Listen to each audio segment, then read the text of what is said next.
There we are. There we are. There we are. Hello, everybody. It's Wednesday night and it's time for Hits and Heels. And y'all know I always got a bomb guest on every Wednesday. We just had a great guest on Sunday, and that was a special event. But today's our regular night. And so our guest today, girl, you've been booked for about 2 months, right? Right. So we have Jashell Mitchell on, and she is grew up in the whole, came up from the whole HBCU, graduated from Bethune-Cookman. She's had some stints in, at Jackson State and some other areas in some very, very prestigious positions.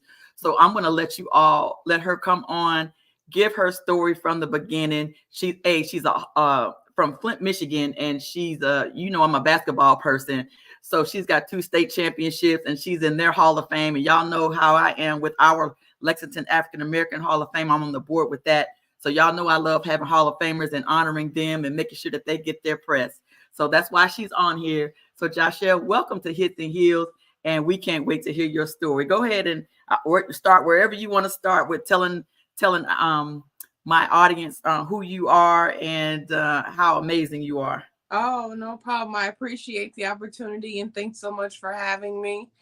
For me, Jashell Mitchell-Cross, just a young lady from Flint, Michigan, as you stated. Very, very proud of my hometown. I attended the best high school in Flint Northern, home of the state champions. I can run off a lot of people from Flint, but I'll stick to the strip. I attended Bethune-Cookman University in Daytona Beach, Florida, on a women's basketball scholarship.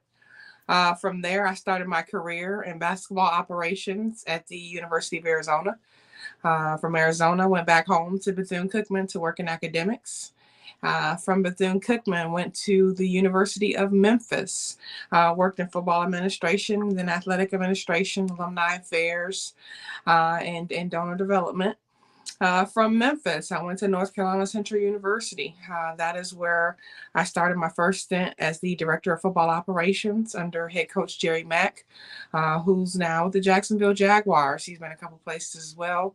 From North Carolina Central, I also was promoted to athletic administration, assistant AD for internal operations, and the assistant senior woman administrator under the awesome Dr. Ingrid Wicker-McCree, one of the awesome ADs of the year in Division I athletics. From North Carolina Central University, took my talents to New York. I did 3 years at the NFL League office, NFL football operations under Executive Vice President Troy Vinson. And great opportunity. I ran the HBCU division for HBCU, Careers in Football Forum. I assisted Sam Rappaport with the Women's Careers in Football Forum, her and Vanessa Hutchinson. And from New York, went back home. That is where I worked for Rocket Companies. I ran Dan Gilbert's HBCU University Relations. I was a senior university relations manager for our leadership and professional development division, paid internships in Detroit under Rocket Companies. Then from Detroit, my great friend and coach, T.C. Taylor, became the head coach at Jackson State University.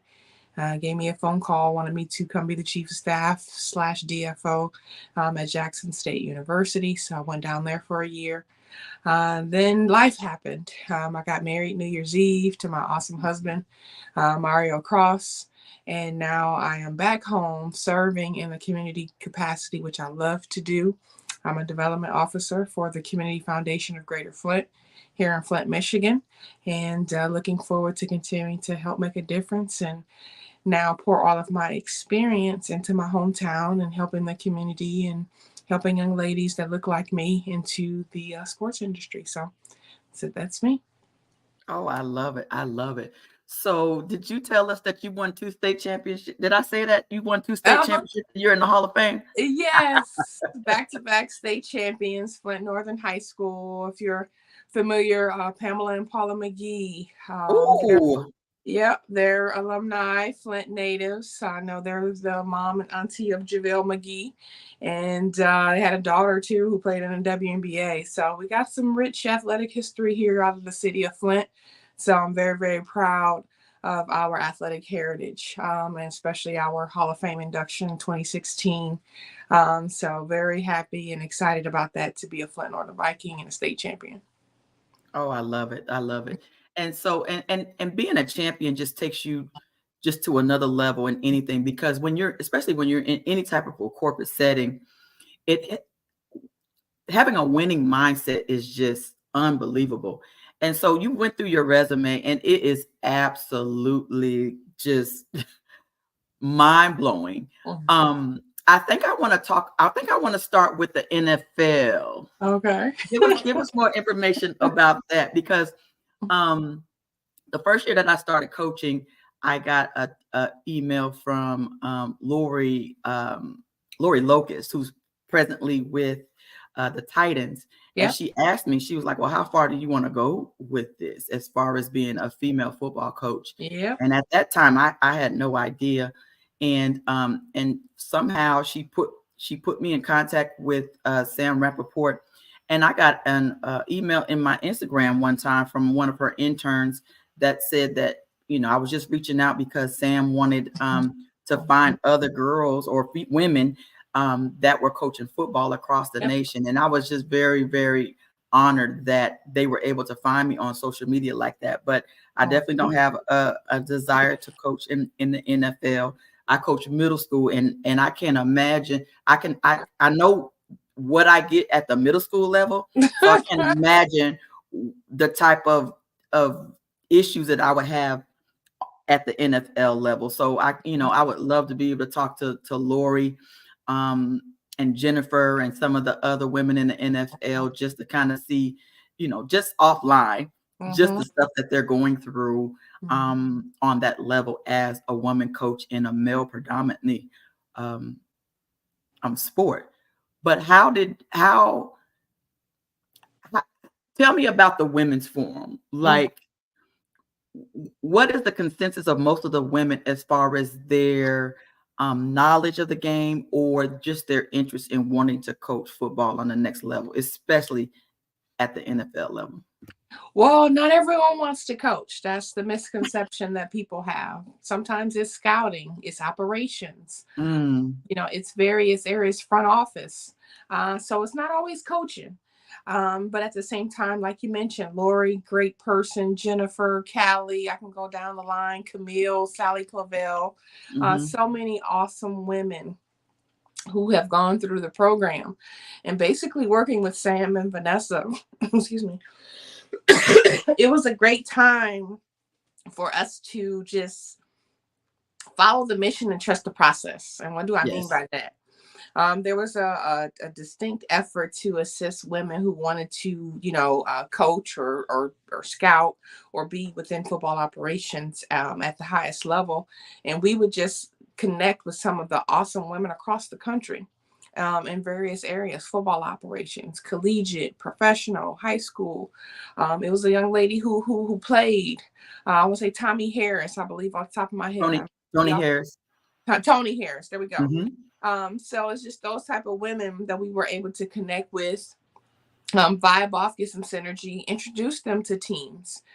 Some of the coaches in the NFL teams, who truly bought in throughout the years. It was just amazing to see it all come together. So to identify some awesome women across the country, bring them all in one place, and then to identify to Troy and Roger and the 32 teams that, hey, we can do it too. And as you see, Lori has a championship from the Tampa Bay Hey, Bucks. Lori got a championship. Quit playing. Hey, don't play with her. And I'm gonna tell you one thing about Lori is they got a whole new coaching staff, and she's still on the staff. Exactly. So don't play with her. Exactly. So I would love to know, and of course I would love to talk to her to see if that obviously had to be an upper management decision that, okay, we got a new coach coming in. You can choose your staff, but Lori is staying. And so I love whoever made that decision. High five to them that made that decision to keep her on the staff. And then, of course, there was a new staff at Washington, but I was glad to see that Jennifer still got an opportunity to go to Chicago. And I'm so glad to see them, that somebody still saw the value that she had and still kept her in on their program. Yes, that's good stuff. So So operation. So what is the scouting position?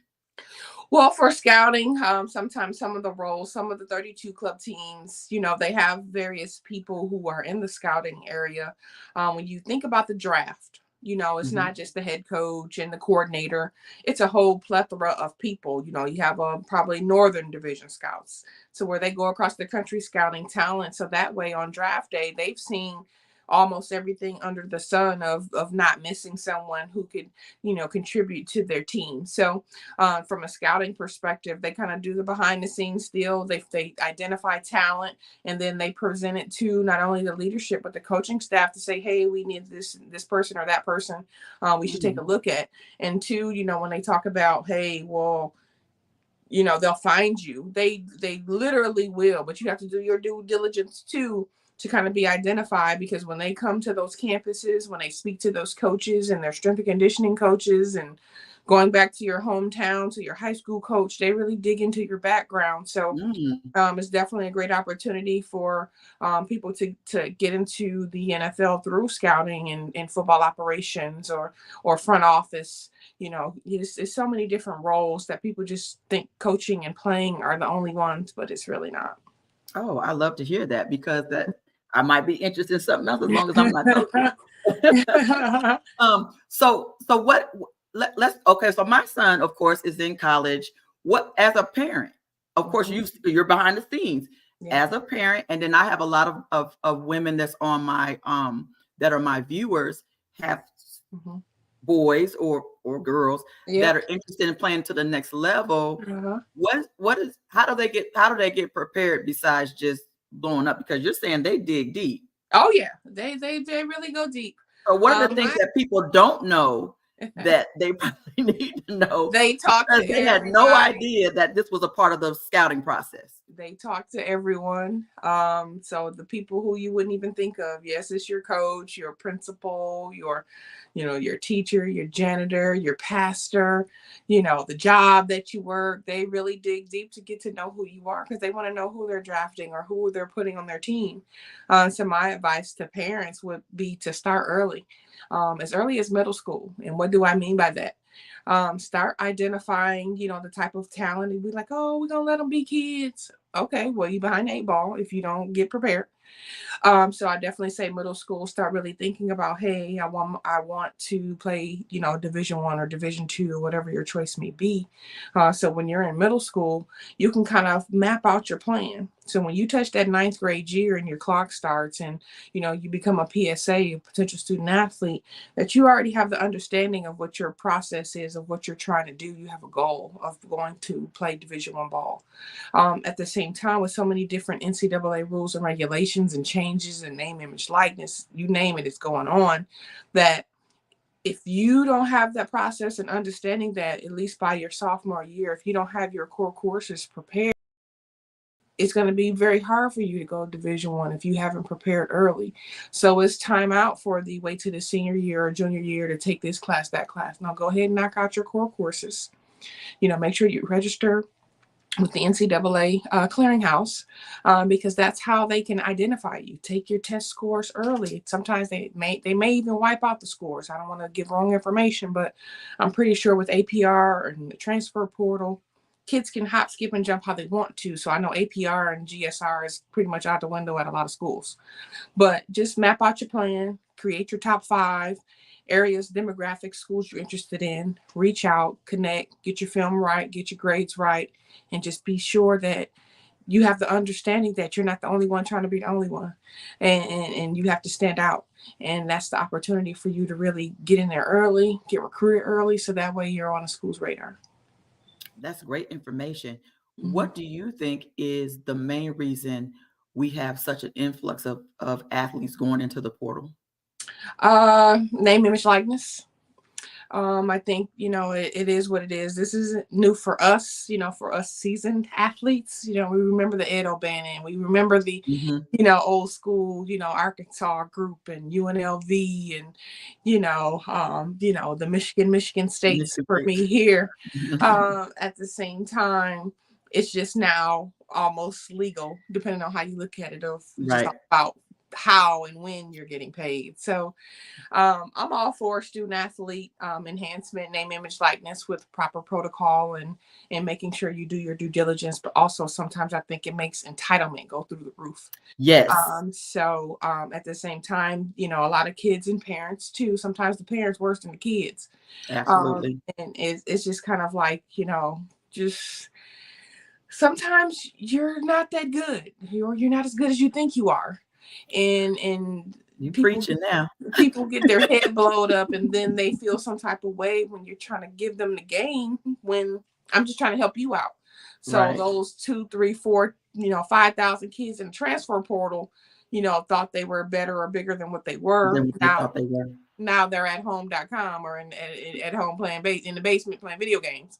Right. So it's unfortunate, but when you bet on yourself, if you don't have a for sure thing, these are the type of things that you run into if you don't have great relationships, if you're not a good person, good teammate, especially if you don't have the grades. Like, Man, get that part. You can chase the bag, but if you ain't got the grades, it's a wrap. you wasting your time. Mm-hmm. Yeah. Oh, good stuff. Mhm. And I think like right there, I think it's probably is one of the biggest things because you just have to, you got to know what you know. And that's where the relationship, when I try to talk to parents, because when we went through the process with Ty, of course, we live right here and my husband went to Kentucky. So, we wanted him to go, but we still kind of wanted him to make it his decision. But we also was like, a radius. We don't Yep. want to go this far Yep. because we want to be able to support you. Not that we're trying to make a decision for you, but Yep. What Ron Prince, the one that I was telling you about, he said, when he was in the system, was what he saw was a lot of kids going too far away from home, and then now they're homesick, Yep. and then the parents are spending more money with trying to support them and Yep. traveling when they could have just took something closer to home Yep. and they could have saved that money. Now you just wasted all the money that was supposed to have been a free education on traveling and going into debt trying to continue to support him. So I think that that's one thing that I thought that Ron brought to our attention that I think a lot of parents don't know about or don't take into consideration. And I always like to kind of make sure that those parents are considering that portion of it. That if you're one of those parents that like to support your kids, make sure that you can afford the plane tickets Yep. and the drives and the long drives that can take off of work and all that type of Yep. stuff in order to be able to support them. Because then if you don't and they're homesick and they're in the portal, just because you go a lot, like you said, a lot of kids go in the portal, but then they don't come out the portal. Yep. Okay. So I love how you've been at you've been at PWIs like the Memphis and the Arizona State, and then you've been to the HBCUs. You've been to Jackson State. You've been to Bethune-Cookman. You've been to North Carolina State. We already know what the biggest difference is, and that's the funding. Yeah. Resources. And the resources. Why is the perception? It's a perception that alumni in HBCUs don't give back like they do at PWIs. Is that a perception or is that a reality? It's both. Okay. Because certain schools and institutions, certain areas, some people don't handle business. Period. Don't handle business.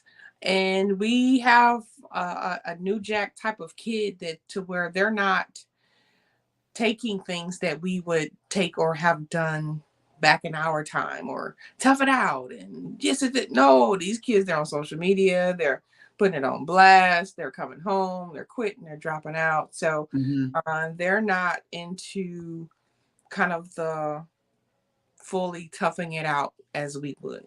But sometimes some universities may not have the staffing, may not have the funding, may not have the facilities or the resources or the, high profile dormitory or the great stadium or, the cafeteria with 5 restaurants in it because I'm vegan. No, it's like, you better figure it out, bro. exactly. So I would say it's both because I've been some places to where things could have been done better, policies, procedures, and, putting things in place. But at the same time, I've been places to where they have everything and they still complain, So Okay. I mean, I'm not, trying to go here. I know he's in a little hot water right now, but it's more money, more problems. So Right. it's exactly kind of depending on your staffing and your structure and how assist the students and their families, as well as um, your program makeup. It really matters. And some people have it together, some people don't. Gotcha. Monique Smith is on, and she said, "My people," but she Oh makes a yeah, great point too. She said, "People of our culture have more responsibilities, and they don't have the extra income in order to be able to give back." correct. And I like that. And then the ones that do have the means didn't attend a HBCU. They mostly attended a PWI. So even if we look at the guys in the NBA, most of them, if they didn't go straight into the NBA, they attended a PWI. They didn't attend a HBCU, and so Mhm. they don't have that loyalty to wanna Yeah. to give to a HBCU. Now I think I can give like Charles Barkley, and there's been a couple of them Chris that Paul. Chris Chris Paul, Paul. yes, Hmm. that have matter of fact, Chris Paul went and got his degree from an HBCU. No question. And Winston-Salem yes, State University. yes. And so but I think that's what it's gonna take. It's gonna take for people that do have the resources in our community to Right. help those HBUs and to give back, because you do have the resources in order to do that. So that's really, really interesting. So what's it like being the chief of staff of football operations as a female? Like, how many times do you have to hit these dudes in the throat because they're not showing you no respect? No, I give respect. That's one thing I didn't play with. I know that's right. I would say chief of staff at Jackson State was pretty awesome. Working with AD Ashley Robinson, he's amazing. Had an amazing coach in TC Taylor. Our coaching staff, we had history together for our staff at Jackson State. Some of us worked together at North Carolina Central for our 3 championships. So we were very familiar with one another. At the same time, it's like Monique stated, sometimes at HBCUs, you have 3, 4, 5 jobs. You got to do a lot with a little. And I was tasked to come in and make some strategic change, and I was able to do that with Coach Taylor. I created the Total Tiger Experience, which is our off the field leadership and professional development program at JSU, which I'm pretty sure they're still incorporating at this particular time, with the continuing education, the career development, the name, image, likeness education. We had a great platform and open doors that pretty much educated and put forth the name, image, likeness information at JSU. But at the same time, from a football operations standpoint, they got to get there. They got to look good. They got to eat well, and they got to sleep in an awesome bed. So definitely, took care of business. We had some pretty cool trips, for us. Again, season didn't end the way that we wanted to. But at the same time, from a logistics standpoint, we didn't have too many hiccups as far as the football operations range, which I'm very proud of. Oh, that's good stuff. That's good stuff. Mhm. So what was of all of them, what was your I'm not going to say favorite. I'm going to say most rewarding, Ooh. because sometimes the most rewarding opportunity is the one that comes with the most adversity, and you're able to grow the most from that. Mhm. So which opportunity was that one? Whew. It's kind of like I have pieces of each one to make Hmm. one. Yeah. Because Arizona, for me, I went to the other side of the country. I'm from Flint, Mm. working in Tucson, Arizona. One of few people who look like me. Oh, absolutely. You go in Walmart and see someone, a person of color, and you And doing you're like, you Nettie Silly, Mikey, for me. absolutely, yes. Yes. So I would say I would have to take pieces of each, because they both Okay. helped me mature.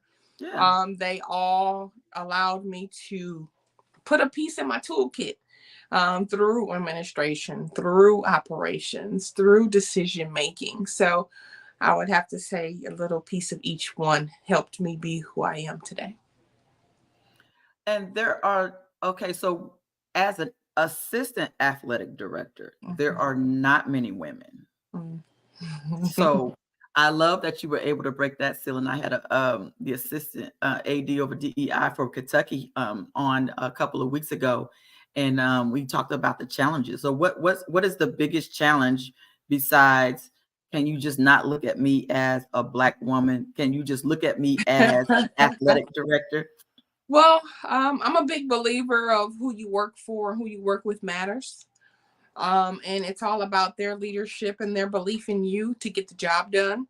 I love working with non-micromanagers because at the same time, when Ooh, you girl, me too. Just we let me can't do me. just let me do the job. Get out the way, go sit down. So just just follow the itinerary, go sit down. Yeah. So I definitely would say who you work with and who you work for matters because that gives you an opportunity to learn and grow and stretch yourself. I believe in stretch assignments.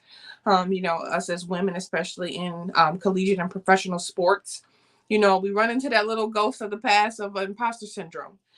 So there's been plenty of times to where I'm like, oh, can I really do this? Or, Mm, oh, dang, I should have did A, B, C, and D, second guess, and at the same time, it was mhm. fire. You knocked it out the park. Right. He was trying, well, I could have did it. I could have did But it. you always feel like you could have did it better even when you knock it out of the park and I Exactly. don't know why we do that. Why do we do that? Because we feel like we got to be 10 times better just to get half. Because we do have to be 10 times better. Yeah. Yep. Because we do have to be 10. I mean, that's our reality No is we question. do have to be 10 times better. Yeah. Oh, So yeah. we're always looking to improve.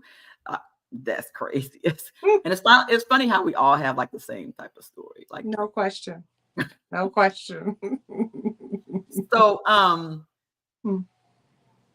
so how did you transition? What made you okay, besides getting married? Mhm. So is your husband from Flint as well? Yes, we went to middle school and high school Oh together. my God. Yes, we kind of reconnected at our class reunion a couple years ago, and it's been a pretty cool process. We're kind of like night and day as far as personality. He's the firecracker. I'm the laid back, chill, like Mhm. oh no, So he keeps me on my toes, but very loving, very supportive. He's a veteran from the U.S. Army, and like I said, we both love each other, enjoy our families, and want to see each other do well. And he's been a great support system through my transitions. And I'm very fortunate to have an awesome man in my life that supports my shenanigans moving across the country. So it's been all good so far, so good.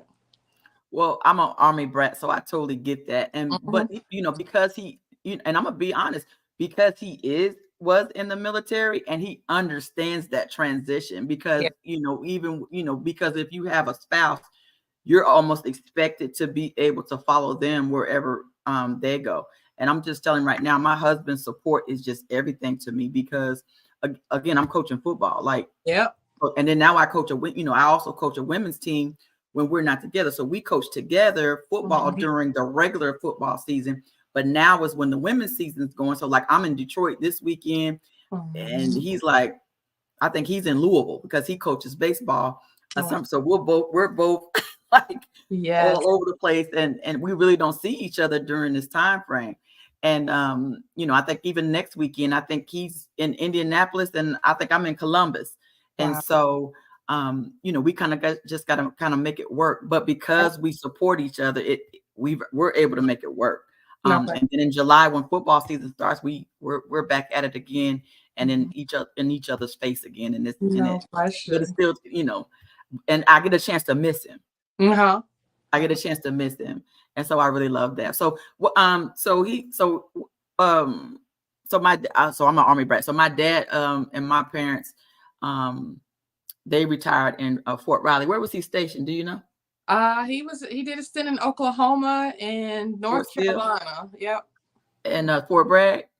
I believe so. Yeah. Don't give me the line because Yeah. he tell me Oklahoma and North Carolina, and I just know Well, what two I in know. Lawton and Fort Sill. Yes. Okay, Yep. cool. Yeah. So I have an uncle because again, my family was military too. And I have my uncle that passed away. He was in the Fort Bragg area and Mhm. he was stationed down there. And then I have a cousin that was stationed in the Fort Sill, and he lives in the Lawton area. So of course I'm totally familiar because I'm Oh yeah. Yep. yeah, and then my Uncle Dale is that's my Uncle Dale. He's the one that played football at the Alabama State. And so yeah, so that's how I, and again, I grew up in Kansas, so I really wasn't familiar with the whole HBCU because we were away from home. And it wasn't until later on that I found out that a lot of my family went to Alabama State, and are HBCU grads, and a lot of them are teachers and stuff like that. And so, but I'm not gonna lie, I'm totally jealous that I was not exposed to the HBCU concept where I grew up, because I grew up again where I grew up, but it wasn't even talked about, because in Kansas there were no HBCUs in Kansas, so it wasn't even talked about. And so a couple of my classmates that I did that did go, I was like, how did y'all even know? But they had family members that kind of put them on, because I do have one that graduated from Grambling, another one that graduated from FAMU, and I was like, who put y'all on? And they said they were lucky enough to be exposed by family members that had went to HBCUs that was able to kind of put them on there. But I'm jealous of anybody that attended the HBCU. I'm not even gonna lie, because I really wish that I would have went that route. Yeah, I was familiar, but through basketball, the AAU circuit, that was what helped me. One of my teammates, she was heavily recruited by Hampton, and we went to a AAU tournament in Dallas, Texas, Skyline High School. Never forget it. And that was where, we had some great exposure, going to various camps. I went to Bethune-Cookman sight unseen. Okay. I have a friend I played ball with in Germany that went to Bethune-Cookman. Sight unseen. But it was the best thing I could have done, because for me, I speak from experience of not being able to, pass the tests, as early as I needed to for scholarships, and you know how that goes. So for me, I finally passed the tests. Those last little edges, got a full scholarship to Bethune-Cookman. Told my parents, like, hey, I got a scholarship, Bethune-Cookman. They was like, where's that at? I said, Daytona Beach, Florida. We're going to the beach. Like, what? Like, what? So to the beach. So I went to Bethune-Cookman sight unseen. I read upon it. I looked up. So you didn't do an official visit or nothing? Sight unseen. Oh my God. But I knew I loved the story of Dr. Mary McLeod Bethune. Of course. So that was kind of the women's empowerment for me, kind of the $1.50 started a school. She, went in and just put all the muscle into it, and the best decision I ever made. Now, did you get your master's from there as well? No, I got my master's from the University of Memphis. Oh, at Memphis, University of Memphis. Yeah. Okay, cool. So you got you still got the experience of both, and that definitely, I'm sure, definitely helped you in administration, because you're able to get the perspective of not just the HBCU but also a PWI, which helps big time. So no wonder your resume is so amazing, because your experience was amazing, because you're able to get those. So you never wanted to get into coaching? I knew early coaching wasn't my thing.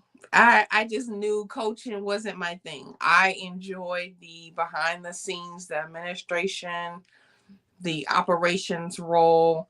For us, in my era, the WNBA had just started, and I love the game, but I knew I was like, but I love to travel. So I was like, oh shoot, I can do ops and be still travel. So I took that route. Like, hey, I don't have to be, so operations. I was like, oh, okay, I can do this, do the travel, the admin, the hotels, the meals, and, communicating with the liaison with campus, and doing the community service, the player development, player engagement. Like, I was like, that was right up your alley. I love it.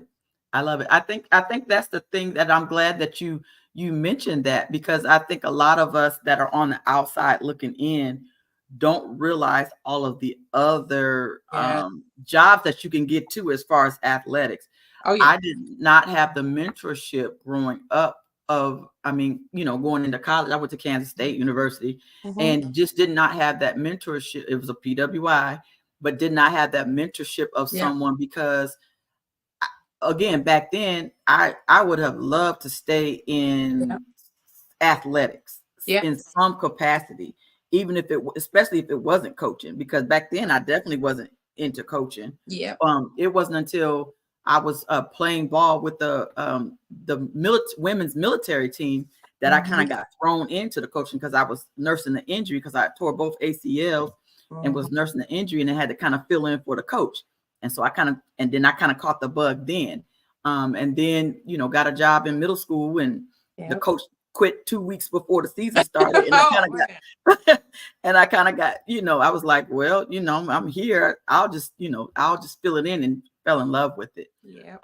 But then I got tired of dealing with the parents. I ain't even gonna lie. And so I deuced it for a while. And then I coached track and I loved coaching track, but dealing with the parents with coaching basketball was very difficult for me and definitely a avenue that, really tested my Mhm. patience and who I am and made me question everything about myself.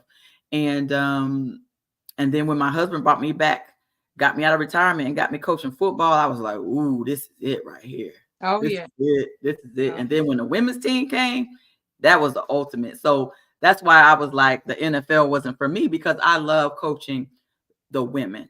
yeah. I wish we got the NFL pay, but I, that's but I'll take it. The only thing I would definitely love, I would love to be able to connect with Sam, um, as far as getting that collaboration with. I mean, I'm not asking them to do like the NBA and pay for the women's teams, but but we do have some women's teams that are in NFL markets, Mhm. like the Pittsburgh, and they're doing really, really well. Mhm. Um, Matter of fact, our Boston team is supported by the New England Patriots. I think they've won it like 4 years in a row.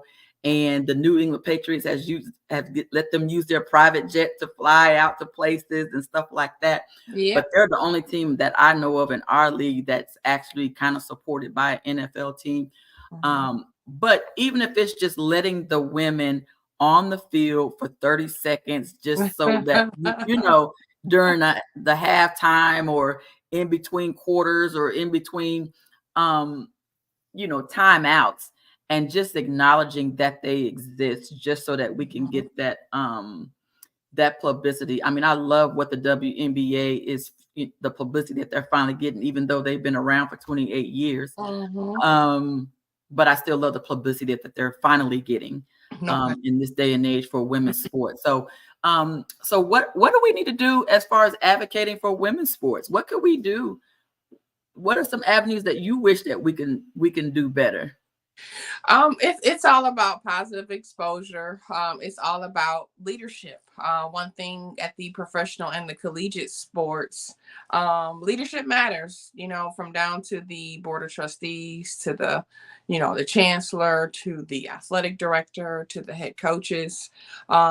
City government, city leadership. All of that stuff has to be in alignment for you to be, continuously successful. Because if there's some static or strife in between any of those, it could prohibit progress of what you're trying to do.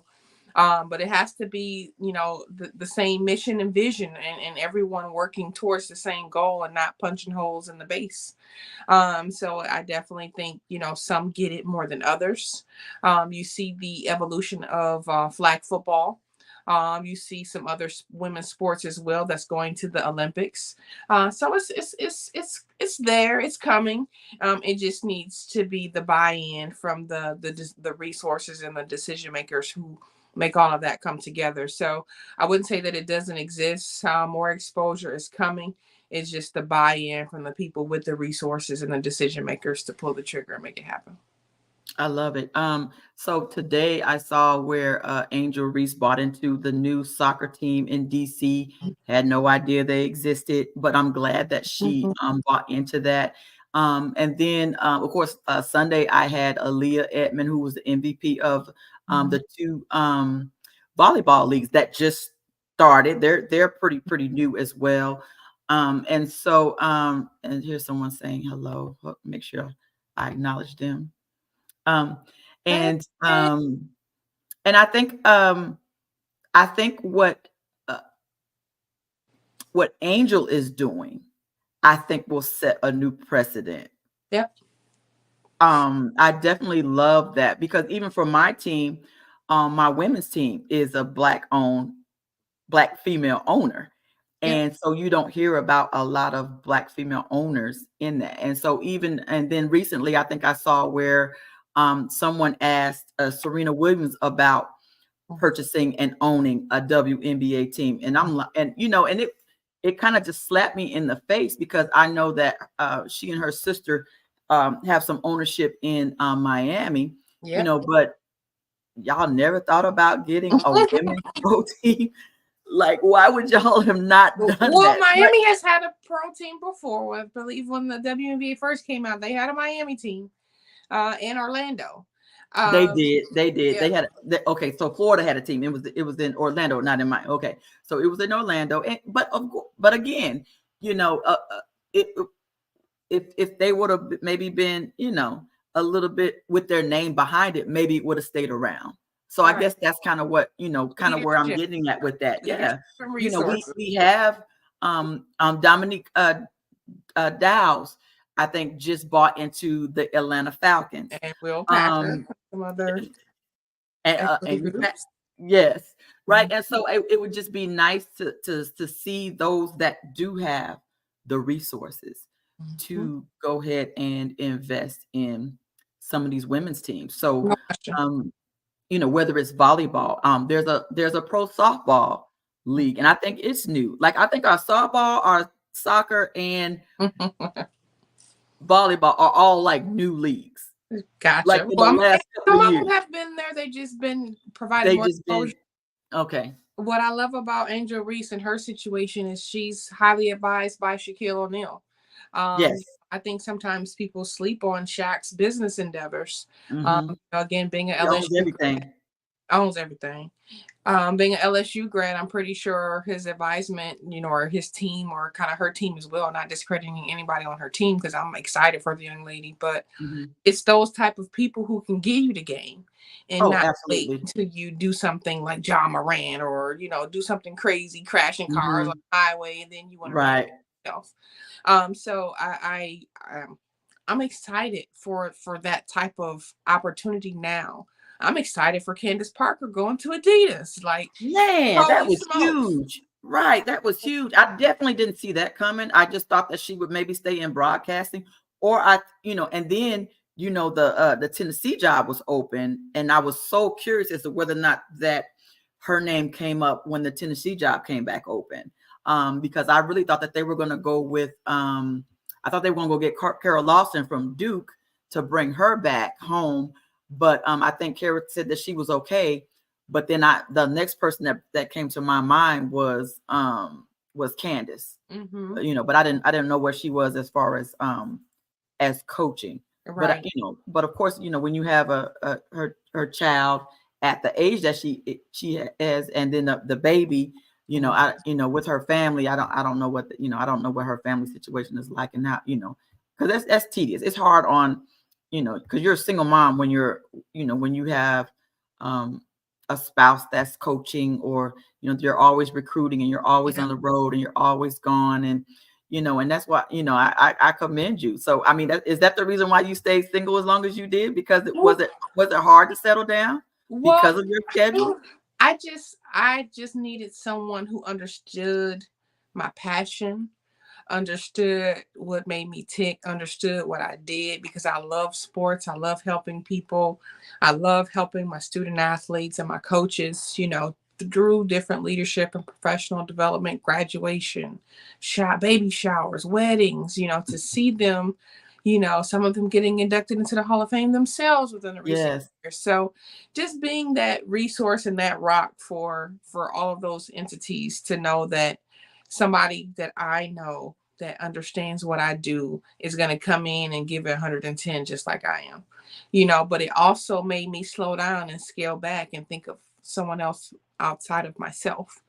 Mm. Because it was tough. I was jumping on planes, trains, automobiles, and football ops. You could be on the next thing smoking, to a game, to a stadium, to a game ops representative for 8 to 16 games throughout the week. So it for me, it was time for life. I'm not one of those people to where I want to stay somewhere so long to where people wish I was gone and I can just rather control my own. Right. Absolutely. And that's kind of, I knew it was my time for life. It was my time for family. My husband, my bonus children, being back home, my parents. During COVID, it was a tough time for my family. My dad ended up catching COVID, and I had to come home for a little bit to help take care of my dad. So I don't take those things lightly because, again, I don't want to be that shoulda, coulda, woulda type of person. And I go for my goals and my dreams, and I just felt like I've been a lot of places, but I've been to some places some men haven't even been to the NFL. I've been, Absolutely. as Coach Prime say, I've been called the ball. But at the same time, there's no place like home, and I'm enjoying this opportunity to be a newlywed and be with my family and my husband. He just graduated from HBCU himself, Elizabeth State Congratulations. University, in December, because he was jumping around in the Army and Hmm. service. So we're both HBCU grads, but I just knew it was my time for life. I love it. So what does your new career entail? Oh man, for me, I work at the Community Foundation of Greater Flint. It's an organization, community foundation here in Flint, that helps the community, Flint and Genesee County, through grant making, neighborhood small grants, and just donor advised funds, endowments, estate planning, just for the community to have a resource. For administrative and financial assistance to help make things come together. So we do over 10 to 12 million per year of supporting the Flint and Genesee County. And it's exciting times to see, like, you're the hub of the community to help other people and organizations and synergizing and bringing groups together to the resources and the funding. So I'm excited. It's, fundraising. It helps for my administrative side. I've always wanted to be a director of athletics or, conference commissioner. Hmm. And I just think for me, this is a great opportunity for me to hone my development skills, my community relations skills. At the same time, I get to do it while I'm at home. So excited for Oh this. my God, does it get any better than that? Yes. Does it get any better than that? Oh, yeah. So so how is your relationship like with um like the school district and the Mhm. athletic directors, and have they reached out to you about, like, how do I get to the next level? Have you gotten any mentorship opportunities there? Not just yet. Here we're kind of on the struggle bus in the Flint school system. We have a lot of outskirt schools who are doing amazing work. That's one of my goals too, though, is to connect with the athletic directors and superintendents to give them the game, so to speak. Yes. And at the same time, it's a lot of gatekeeping. You know how that goes. Yes. It's a lot of I think I know, but I don't. So it's kind of like Hmm. I let you bump your head until you be like, oh dang, yeah, Jashell, can you tell me or help me? A, B, C, and D. So at the same time, I don't force myself on anyone. I Hmm. put it out there. I communicate and connect and let them know, like, hey, college information, been there, done it. Pro info, I've been pro before some guys. So Yes. at the same time, corporate leadership, professional development. I work for Dan Gilbert at Rocket Companies. He's only a Hmm. billionaire, but that's okay. Right. Yeah. So it's just kind of like those things to where I don't force feed anyone. Hmm. That's why I'm so adamant about the young ladies, especially, and the young people who reach out asking for advice or, careers and opportunities. And some people, just the thought process and mindset of, hey, just email such and such, or, reach out here or go volunteer there. Everything isn't always paid. Yes, it'd be great if it's paid and housing, Right. stipend, I mean, great. I'm But not I'm not paid coaching women's tackle football. I'm not paid. It's totally volunteer. exactly. Um, but it is so rewarding. So, okay, gotcha. I love it. Mhm. So, this is your first, so you're almost at your forever, you're almost at your retirement job. Oh, Do you think this is almost your, is this your retirement job or are you almost no, there? What's the next I one? would never say never. I'm gonna never say never. Okay. I let the Lord order my steps. And like I said, my husband, he's very supportive. He has goals and dreams too. So, Okay. I've been around the country, been around the world to where for like I've seen it all, done it all. Hmm. So I'm kind of just on my recalibrate mode, and just allowing life to happen, enjoying it, enjoying the process. At the same time, I know what God has for me is for me. And so I wouldn't say retirement. I'm, 43 right now. A lot of life to live. At the same time, I'm in no rush to kind of make a move. Okay. Mhm. So, are your children into sports? Oh, my bonus children. Yes, my bonus daughter. She's gonna be pretty good in basketball. Okay. So excited to see how that turns out. Yeah. My bonus son, he's kind of too cool for school, but he's an amazing artist. So, Okay. the off the field skills and non-traditional areas, I think he's gonna be great at. So we're just supportive in whatever they Of course. desire to do, and we take it from there. I'm gonna tell you right now, it ain't nothing like being a sports mom. When you're a sports nut. Yeah. You know what I'm saying? When you're a sports nut, it's just, you just like, oh my God. Yeah. It's nothing like, My husband like do more yelling than me. I sit back and you watch, just sit but back and watch. Yeah. yeah, Yeah. he the My husband, yeller. he's the cool one. Yeah, he's the cool one. And I'm the yellow one. So when we're watching games and stuff, most of the time I gotta be home by myself. I can't go to a sports bar because I'm coaching, I'm yelling. Yeah. That's what So he said. He don't want to go nowhere because he yelling and I throwing can't at go the TV. anywhere. And so I gotta, behave when I'm at, at away, when I'm at live games. I'm animated, but yeah, I'm able to kind of calm it down. But when I'm at home, I'm off the chain. And my Yeah, husband he just shakes his head. He just be I like, go in the other room because he be yelling and yeah, we're the screaming. same way. Yeah, we're the same way. Especially, well, because he's a 49ers fan and I'm a Cowboys fan. Oh, So he really just be like, I'm just gonna let you just be yeah. you, because I'm He always has a having, lot of headaches with Dallas. yeah, So. lots of headaches from watching the Cowboys. So so yeah, that's hilarious. So yeah, it's a great life.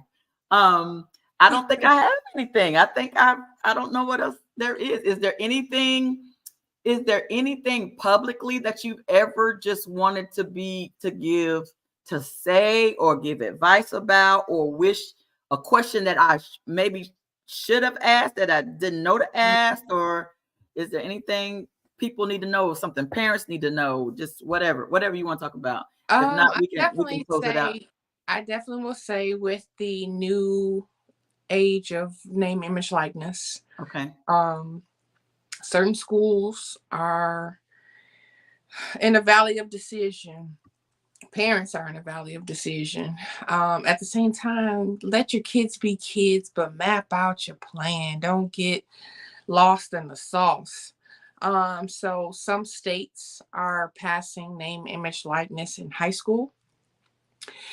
So I definitely think that's an opportunity for parents and student athletes to get to know and get their feet wet with high school name, image, likeness that can then turn into collegiate name, image, likeness. So you already kind of know the drill and can build relationships and, get connected with brands that, may be of interest, but start the collegiate process early. Middle school, rolling into high school, getting your core courses, eligibility center, high on recruitment, getting your exposure camps. And then that way you're not waiting till 11:59 trying to get a college scholarship of your senior year. So start the process early. It's okay to, have opportunities, but do what's smart and best for your family, but also do your research.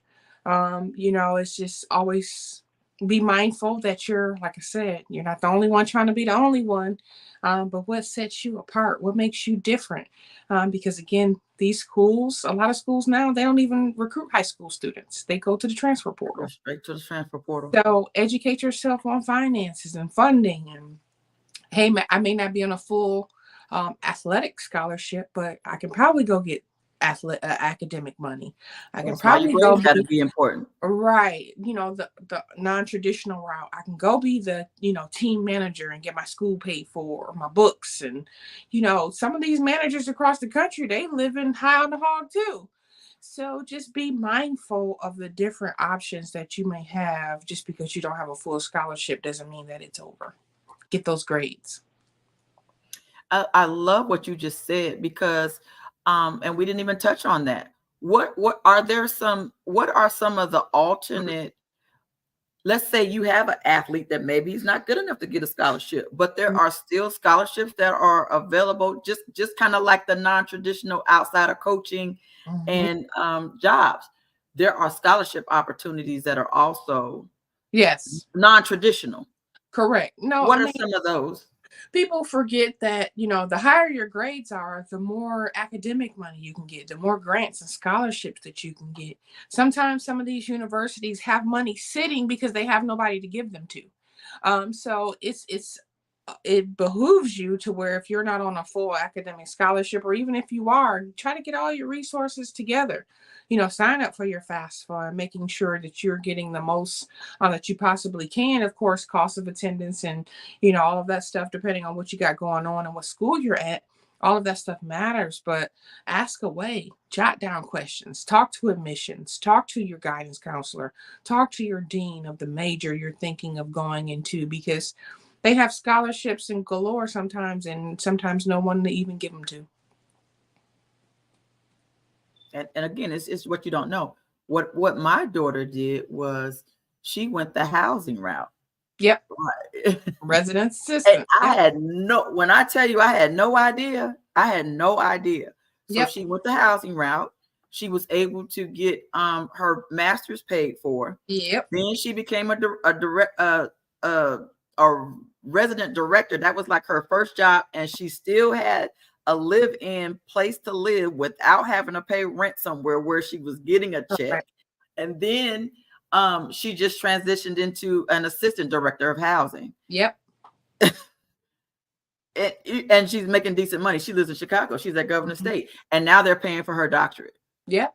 Yep. It's Right? resources out There's there. resources out there that, You just yeah, have I to had ask. no idea. It's till my daughter went through it, but she was around some really really good people and had Correct. some great mentors at Eastern Kentucky University that kind of put her onto the game.